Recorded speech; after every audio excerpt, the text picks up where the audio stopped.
Hi, all. Hope you've been having a great weekend. I wanted to pick up the conversation where we left it in our live session on Thursday night. And we wanted to ask the question of a framework for tech integration. As you can see, there are some filters in yourself starting to emerge, but there's also realistically some filters on how much tech we can kind of take in and expect our students to be able to use. At this point in the course, most of us are feeling like, oh, we're seeing so much technology. Granted, we wouldn't put this much into a normal class that we teach, but we're trying to give you all that we can, right? But it does become overwhelming. So what is our framework for technology integration? Is it our tolerance? Is it the student's tolerance? Is it what we can afford at the university? Is it our learning outcomes? Or is it a combination of all of that?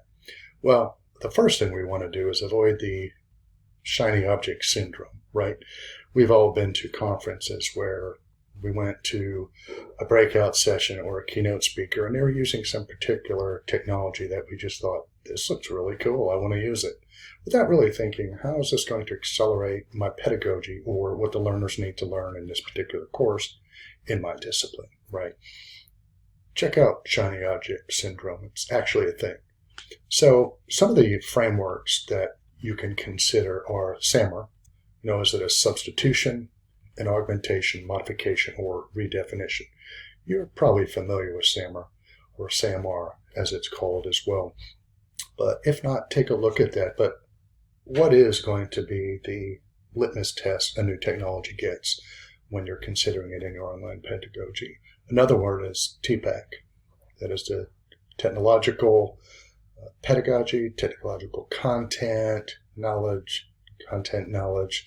You can look at TPAC. This is something that K through 12 educators use a lot, as well as it's looked at in higher ed. Another one is the EEE framework.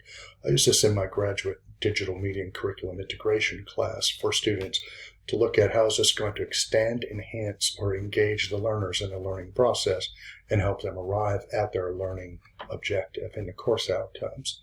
Now, by now, in your pedagogy, you probably don't maybe necessarily have a articulated framework, but you kind of know what your technology framework is, whether it's stated or it's an actual framework that is out there in higher education. For me, if it makes the learner go outside the LMS, that's kind of like, one consideration. If it makes them sign up for something, that's another consideration. I like to keep things within the learning management system as an LTI integration, and here's why.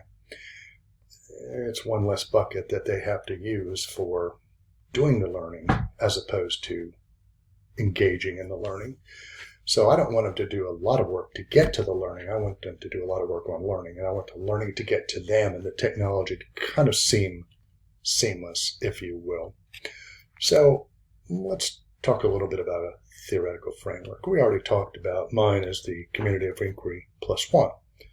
So when I look at a technology, and again, you don't have to have a theoretical framework, but here's how it helps me. When I think about technology, I have to ask, how is that going to help my teacher-to-student interaction with Zoom? Is Zoom going to be easier or better than Skype? Is that going to be easier or better than Teams? What's the pros and cons of that? Is it Zoom an enterprise license that we have, and does it integrate into the learning management system? How seamless will it be? How safe is it?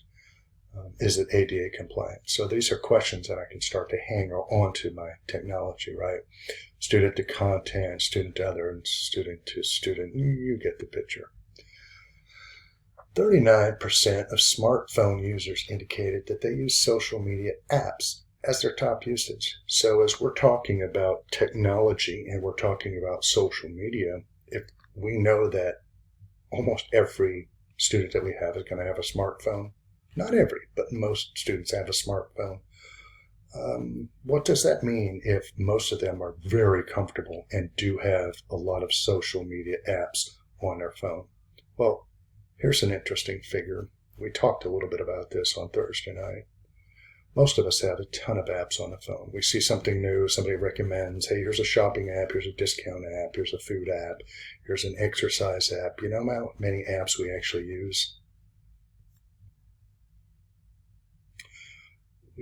typically use 3 apps, and one of those is usually social media.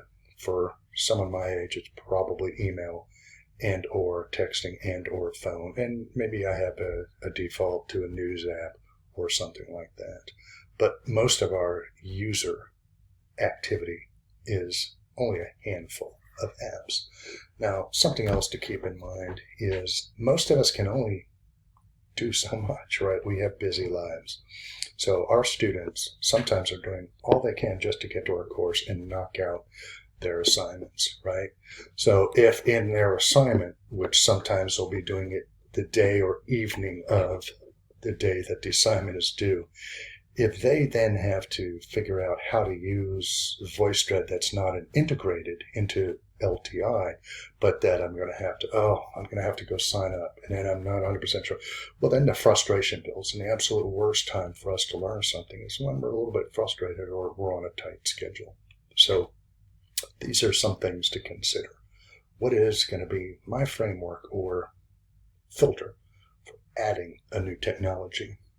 What is our university's enterprise technologies that we have? Is there an enterprise technology we think would be an evidence-based approach to online pedagogy that we should recommend our university use?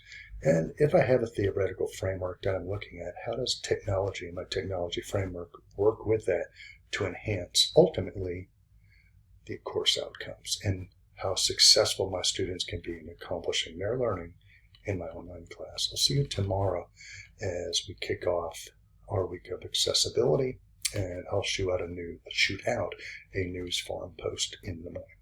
Again, I hope you've had a great weekend.